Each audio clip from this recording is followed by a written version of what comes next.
glória a Deus aí? Glória a Deus. Aleluia.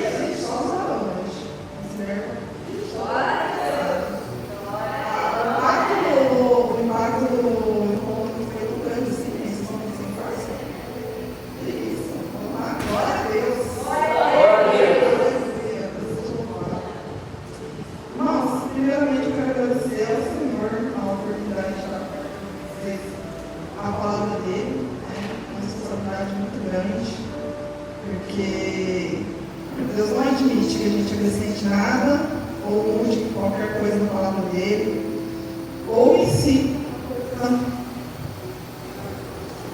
alguma coisa que não seja o que ele mandou. Então, pode orar por mim, pastor? Peço que vocês se coloquem de pé em reverência ao Senhor, estendam suas mãos para mim, porque só a graça do Senhor mesmo, porque eu não sou nada, mas que o Senhor possa estar falando nos seus corações, ao meu primeiramente, e que a palavra do Senhor venha mesmo do Senhor. Glória a Deus. Senhor Jesus, nós queremos, Pai, sim, apresentar a vida da nossa querida Thaís ao Senhor agora, Pai, que foi, Senhor Jesus, designada por Ti para trazer a Tua mensagem, Pai, aos nossos corações. Que o Senhor, Deus, venha cobri-la agora, Deus, com a Tua paz, com a Tua alegria, com o Teu sangue, Senhor Jesus, e ela veja o mover do Senhor através da vida dela. Senhor, eu sei que ela está pronta para abrir os seus lábios e o Senhor falar através dela. Abençoa, Senhor Jesus, com graça e com paz. Em nome de Jesus. Amém. Amém, irmãos.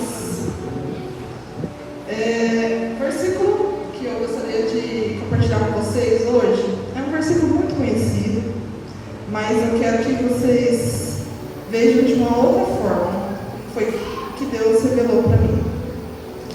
Provérbios, lá depois de Salmos. Provérbios 16, 1. Eu ouço esse versículo a vida inteira. Eu lembro a minha tia, antes da gente ser convertido, né? Eu era bem pequena, comecei a ir à igreja, ela já falava disso. Ela sempre foi de uma outra igreja e ela sempre falava, olha, a palavra certa sempre vem dos lábios do Senhor, porque é o Senhor que dá a direção, é o Senhor que dá a palavra certa. Então ela sempre falava, se for da vontade de Deus, tudo que você for falar, você fala, se for da vontade de Deus. E eu sempre ouvi isso e levei isso para o meu coração, mas Deus trouxe para mim uma nova direção que eu quero passar para vocês. O coração do homem pode fazer planos, mas a resposta certa vem dos lábios do Senhor. Amém. Glória a Deus. Pode assentar. Agora que o Senhor fale aos nossos corações. Irmãos, quando eu comecei a pensar em alguma coisa, do que eu iria falar para a igreja, eu pedi muito a direção do Senhor. E Deus só falava, Thaís, você depende de mim. Você depende de mim, você tem que depender de mim. E, particularmente, depender é uma coisa muito difícil para mim. Eu sou a irmã mais velha de 2 irmãos. Uma não fui criada com ele, mas eu sempre tive que criar um filho. A minha mãe fala que não, mas eu sempre tive que criar um filho antes de ter filho. Então, como irmã mais velha, né, criada na década de 90, você que tinha que olhar seu irmão, a responsabilidade sua. Então, e a minha mãe me criou de uma forma muito severa, uma educação muito afirmativa mesmo. E eu fui para a igreja com 5 anos de idade, então eu tive que ter muita responsabilidade. Sempre tive que ter muita responsabilidade. E a história de ter muita responsabilidade traz o quê? Você sempre tem que ser, não dá trabalho, você não precisa dar trabalho. Não precisa dar trabalho para seus pais, você não pode dar trabalho na igreja, não pode dar trabalho na escola. Sempre fui a primeira aluna da sala, sempre procurando trabalhar com excelência. Sempre tive um padrão muito rigoroso que minha mãe sempre exigiu de mim em tudo que eu fiz. E eu sei que é por amor que ela fez isso. Hoje, como mãe, a gente vê isso, né? Que a gente exige um padrão para que a gente supere essas expectativas. Só que por conta disso, eu sempre fui uma pessoa que não dependeu de ninguém. Então, como eu era a irmã mais velha, minha mãe tinha que cuidar do meu irmão, fui sempre cuidando de mim, sempre passei na faculdade pública, não precisei de ninguém pagar a faculdade para mim, conquistei a minha moto, assim que eu fiz 18 anos eu paguei minha carta, eu comprei minha moto, mas não é eu. Eu só estou contando para vocês porque eu nunca precisei depender de ninguém. Lógico, os meus pais sempre foram muito bons comigo, mas eu sempre tive isso, de não precisar de depender. E Deus falou muito sério no meu coração. Porque quando você passa a não depender dos seus pais, concomitantemente você não depende de Deus. Você acha que é tudo na força do seu braço. E aí, eu, como sempre fui cristã, procurei viver uma vida reta diante de Deus. Eu fui uma bela de uma fariseu, né? Uma fariseia, né? Fariseia, o feminino. Por quê, irmãos? Porque quando você acha que você não tem pecado, não, mas eu faço tudo certinho. Igual aquele jovem rico, né? Que foi lá e falou, não, Senhor, mas eu sigo seus mandamentos, eu faço tudo. Aí Jesus falou assim, então você faz tudo? Beleza. Então você pega tudo que é seu, vende aos pobres, dá aos pobres, e aí você pega a sua cruz e me segue. Ele diz, né? Eu me vi nessa situação quando Deus começou a trabalhar essa palavra no meu coração. E como a pastora falou, a gente está sempre aprendendo, né? Ontem saí com a resposta ardente, porque a última palavra, assim, de submissão ao marido, sabe? Meu marido está aqui, viu, gente? Ele tá fazendo um sinalzinho ali que depois eu vou escutar em casa, mas tudo bem. Eu vou aceitar humildemente, porque eu recebi uma nova palavra do Senhor e eu vou ser submissa. Mas, gente, o jovem rico, ele se orgulhava. Ele se orgulhava de fazer tudo o que ele tinha que fazer, de andar reto, né? Ter uma vida reta diante de Deus. E aí, gente, eu quero levar vocês lá para o início da Bíblia. Qual que é o pecado do jovem rico? O orgulho. Era pecado do país também. Quando eu comecei a escrever aqui, eu escrevi assim, o tema, orgulho, o pecado da não dependência de Deus. Então, a origem do primeiro pecado, quando a gente pensa assim, vamos falar em pecado, qual foi o primeiro pecado? Foi lá em Adão e Eva, quando a serpente seduziu Eva, e a Eva foi lá e influenciou o marido, né? A ir lá e comer do fruto.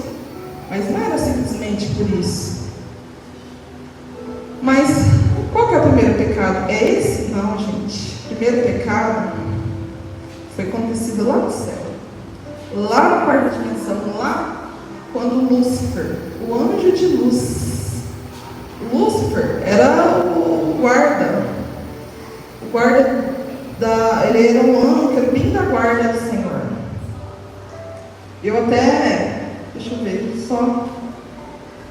Já pulei um tantão aqui. Uma curiosidade que eu queria falar para vocês. Lúcifer, a tradução desse nome Lúcifer vem do latim. Significa estrela da manhã. Você já imaginou você ser chamado por Deus de estrela da manhã? É uma coisa, um padrão muito alto, né?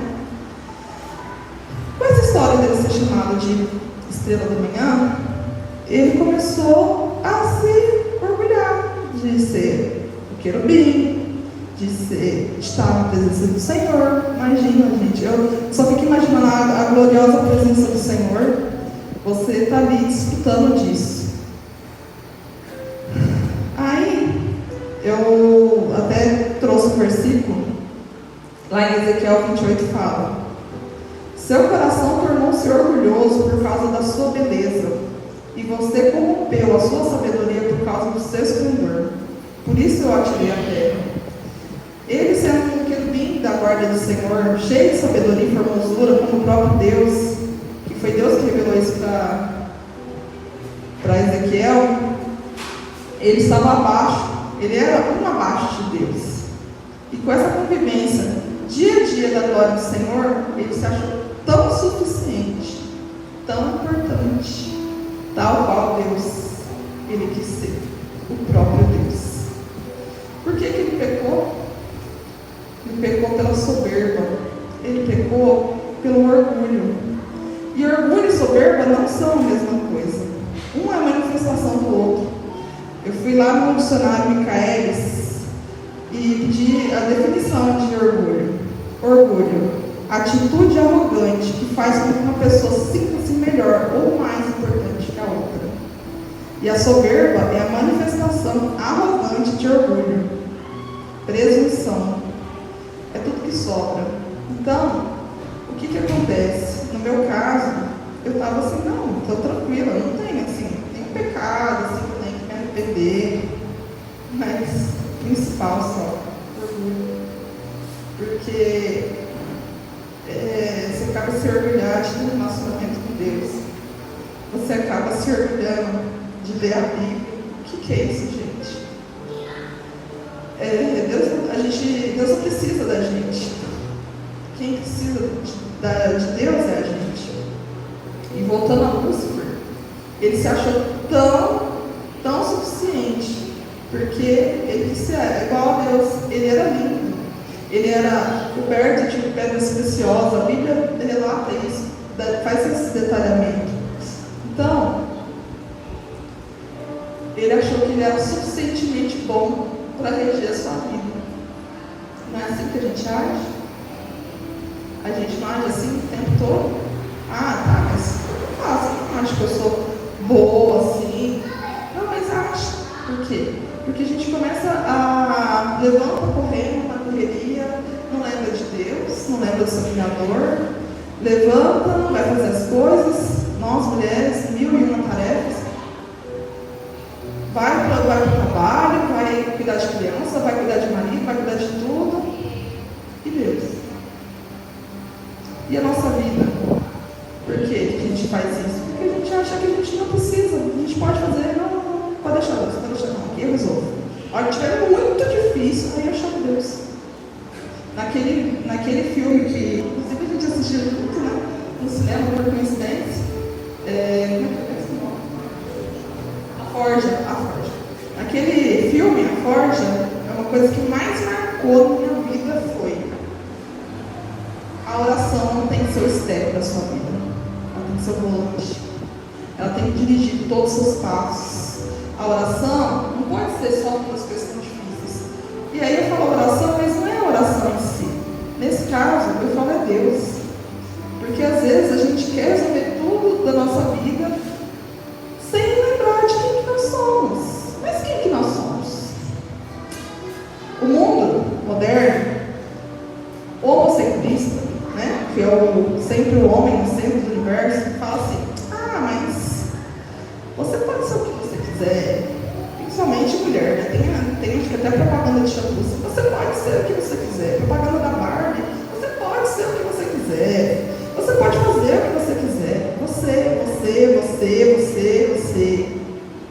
O tempo todo. Nós somos bombardeados desses conselhos que nos fazem esquecer da grandeza de Deus e da nossa pequenez. Mas Paulo nos diz, lá em 2 Coríntios 4,7, que nós somos vaso de barro. Quando ele fala vaso de barro, ele está se referindo ao que havia de mais barato no mercado.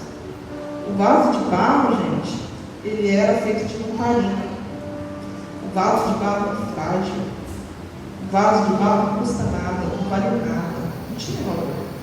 Ele era simplesmente para um objetivo: iluminar. Ele só podia ter esse objetivo, que era iluminar.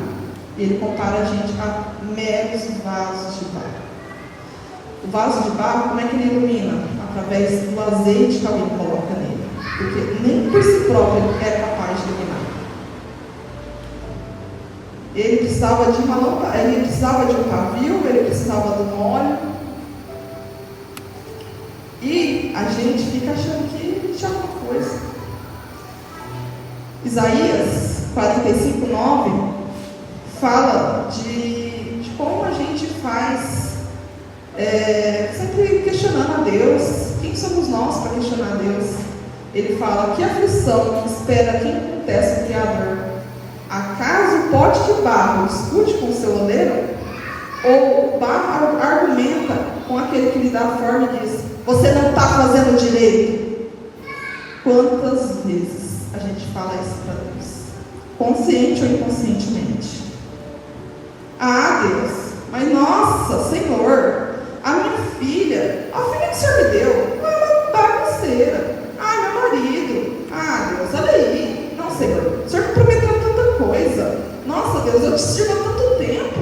Por que as coisas estão desse jeito? Por que a minha vida não vai para frente? Por quê?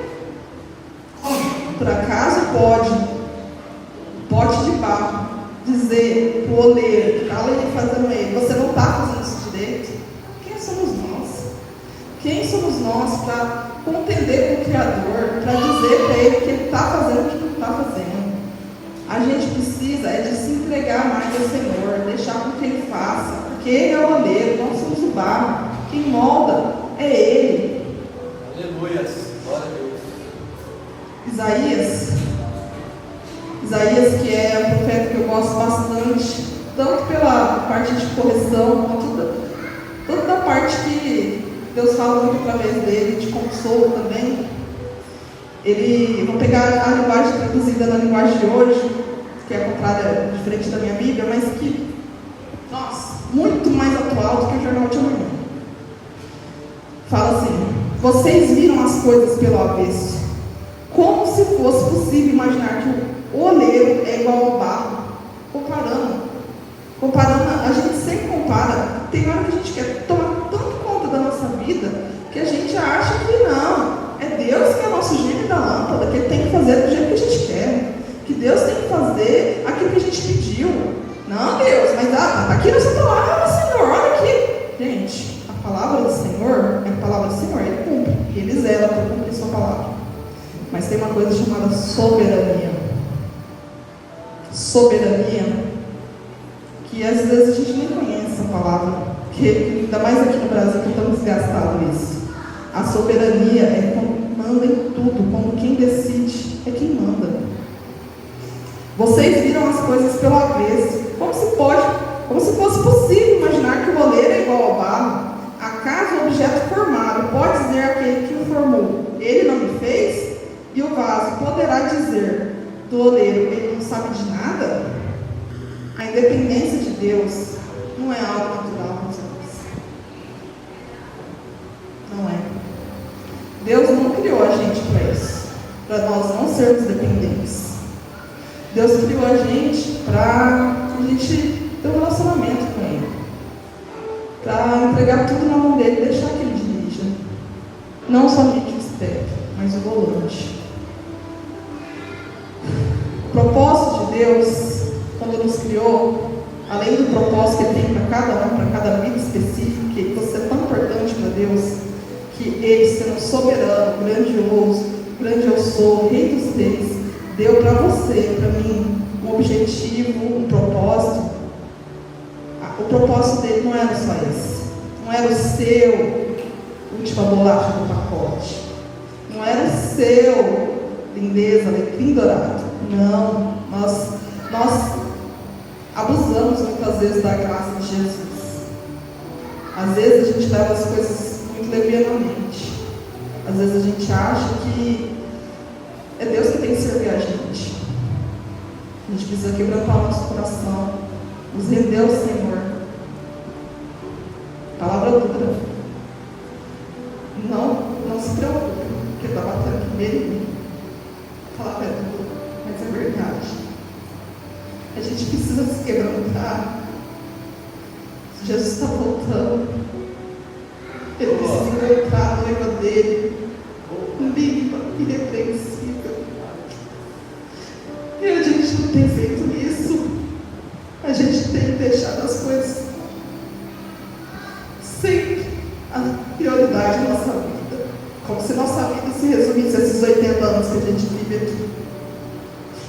A eternidade é muito longa, irmãos.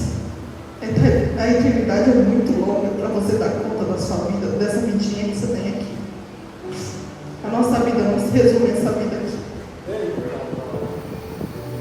A nossa vida não é isso aqui não, gente. A gente está tão preocupado em viver o hoje, em pagar as contas, em saber o que vai acontecer. Deus já sabe de tudo. Ele não tem passado, não tem presente. Ele já sabe de tudo que vai acontecer na nossa vida. Você pode confiar que o motorista é bom. Esses dias eu ouvi uma frase: você vai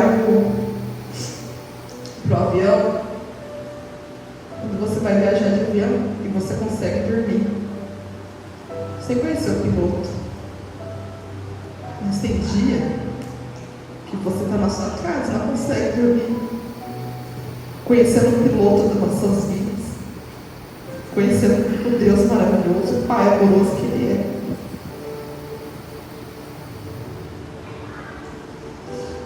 Deus nos deu espírito de filhos. Ele não fez a gente para ser servos dele só. A gente tem que servir Ele, mas buscar o Senhor em espírito de verdade. Adoradores que o adoram em espírito de verdade. Como que a gente demonstra que ama o Senhor? Jesus falou: aquele que me ama, cumpre os meus mandamentos. A palavra de Deus, lá em Romanos 8, fala, 8,14. Porque todos os que são guiados pelo Espírito de Deus, esses são filhos de Deus. Você está se deixando ser guiado por Deus?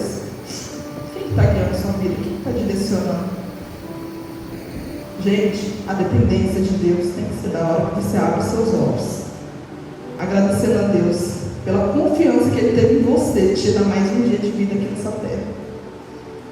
A confiança em Deus tem que ser quando você vai escolher sua roupa para vestir naquele dia.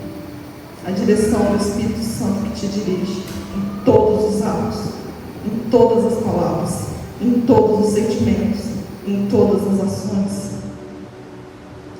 Porque não recebestes o espírito de escravidão para outra vez estar de temor. O que é temor? É esse medo que a gente vive. O que a gente mais vê no Instagram, principalmente, os crentes que ficam falando: vamos juntar, não vai acabar, Jesus vai voltar, Apocalipse, vamos guardar alimento. Não estou criticando eles, mas eu não creio dessa forma. Deus não criou a gente para estar num espírito de medo, de temor. Que confiança é essa que você está esperando sempre faltar? Em 2023 para 2024, eu passei em 2024 atemorizada. Eu passei muito medo, principalmente quando foi trocar esse governo. Eu pensei: nossa, nós vamos virar Venezuela. Vai acabar esse país. Gente, sim, a economia está péssima. Em vários aspectos, eu não quero discutir política aqui. Mas, independente da economia, nosso Senhor, Ele não se pauta por essas ambições humanas tão fúteis e levianas. Deus não se pauta por isso. O Senhor não está atrelado a tempo, a espaço, a política, a governo.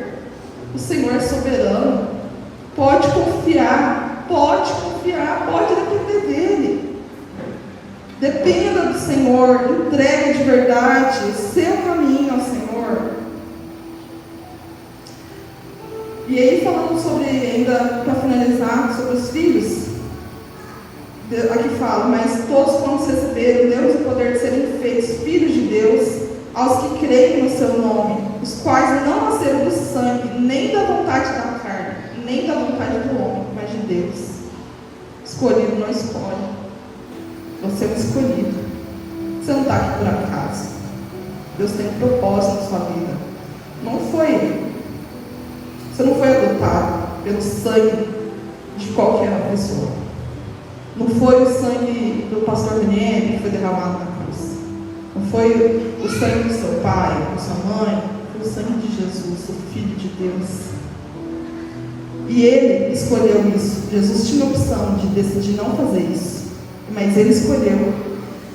E aí, quando Jesus morreu na cruz, como a gente está relembrando a morte dele aqui hoje, na São Passeio, como que a gente deve se comportar sendo filhos? Dependendo de Deus.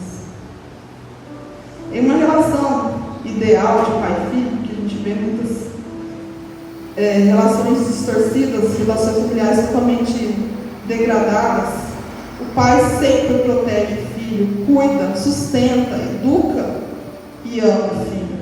E é isso que Deus quer fazer com você, mas você não permite. Você quer fazer tudo na força do seu braço, tudo sozinho.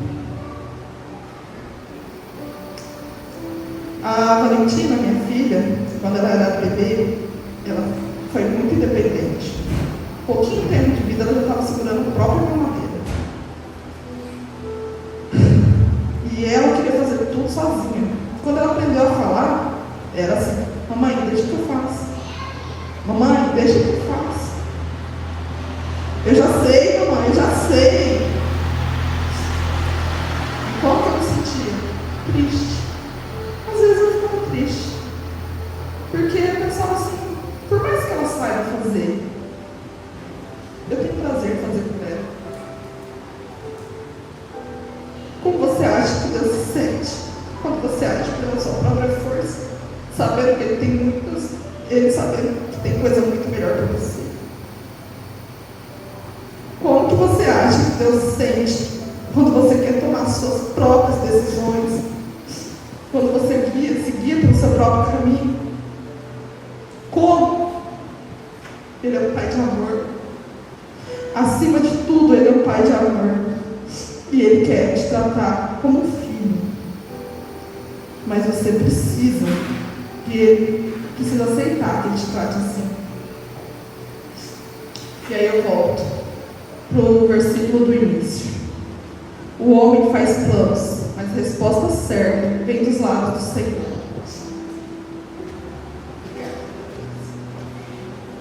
Depender do Senhor. Como é difícil. Não é fácil. Depender do Senhor. Quando você é adulta. Quando eu era criança, eu via os pecados das pessoas. Na Bíblia fala assim: como que Adão fez isso? Como que Adão ousou desobedecer ao Senhor? Eu não era uma filha obediente. Mas eu ficava: por que ele não foi lá e pediu perdão ao Senhor? Eu estou pequena, eu me questionava isso. Por quê? Por que o Senhor? Por que o Senhor perdoou ele? Mas ele não pediu perdão. Ele não pediu perdão. Porque ele não quis depender do Senhor. Depender do Senhor é um ato de fé. Por que fé? Você tem que amar a Deus que você não conhece, que você não vê.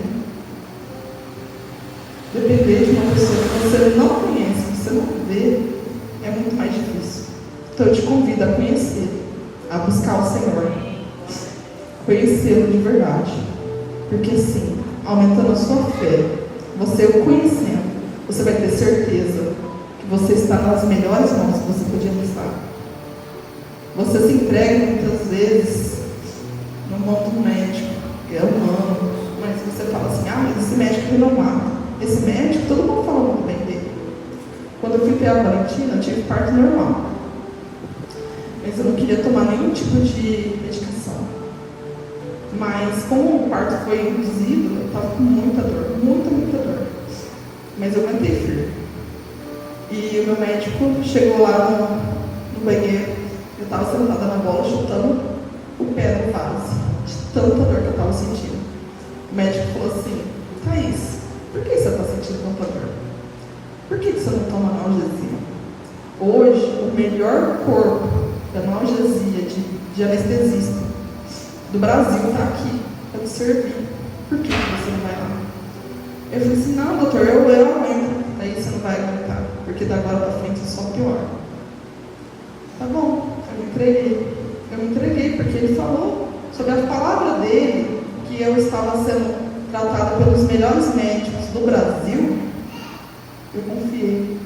Por que eu não confio no Senhor, que é o médico dos médicos? Por que você não confia no Senhor?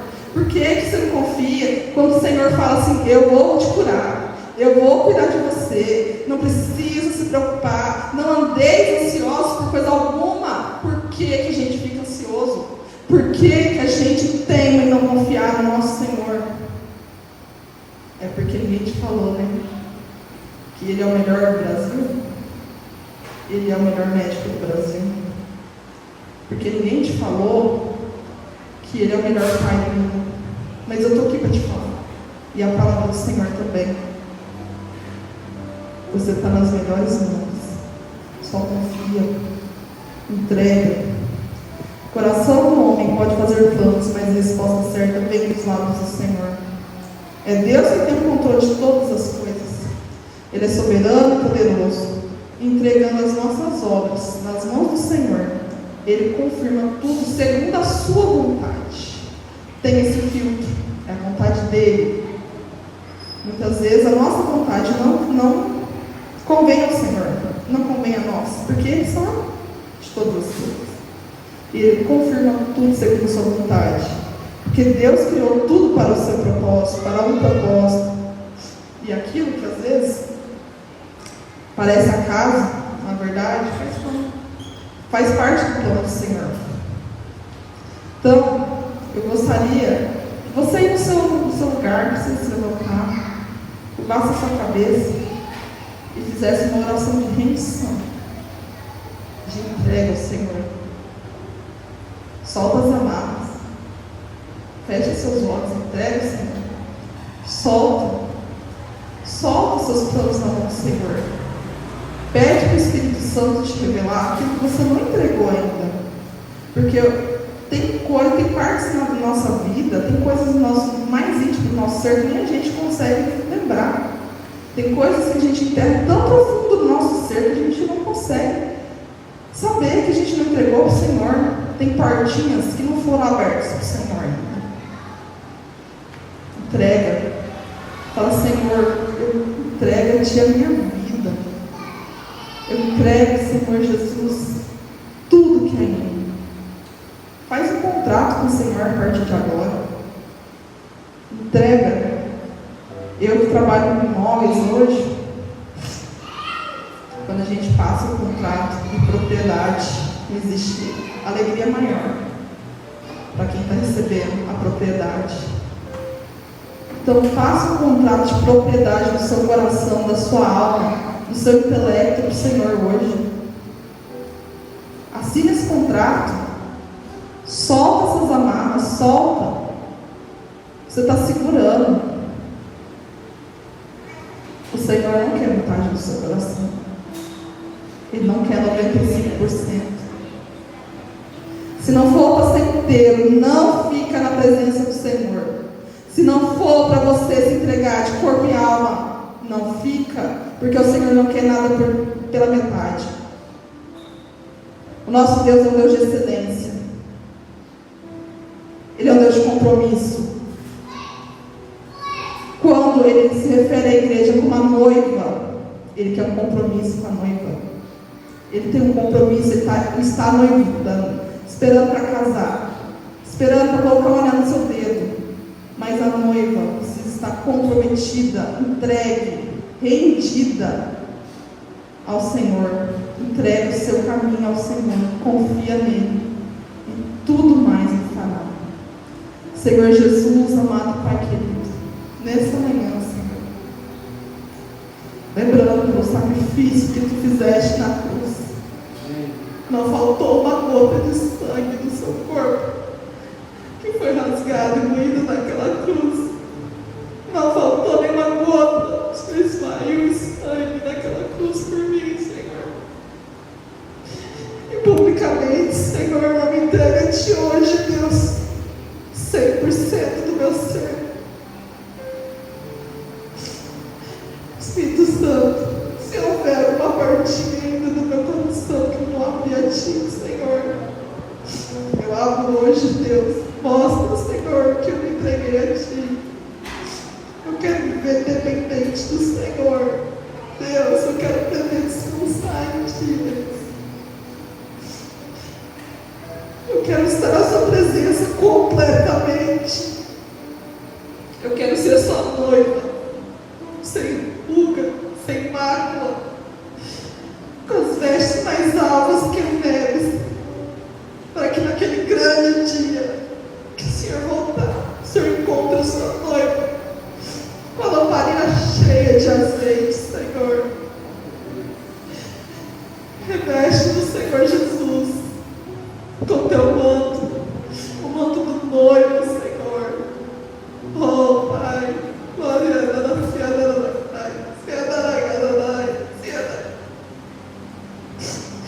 Espírito Santo,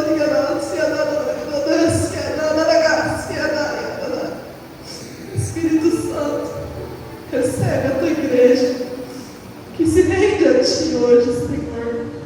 Que a partir de hoje, Deus, sejam diferentes, vivam diferentes, que as mentes sejam transformadas hoje, Deus, pela renovação, Senhor, do entendimento deles, Senhor. Oh Deus, que haja uma transformação de mente, Senhor, que haja uma confiança tão grande a partir de hoje na vida dos meus irmãos, que a vida deles se torne leve, Senhor, porque a gente só carrega fardo quando sabe que não tem ninguém mais para carregar. Mas o Senhor disse, Pai, deixa o seu fardo. O Senhor está chamando a tua igreja hoje. Deixa o seu fardo. Deixa o seu fardo, meu jugo é leve. Meu fardo é leve, meu jugo é suave. Aprenda a depender do Senhor. O Senhor não quer te prender, não.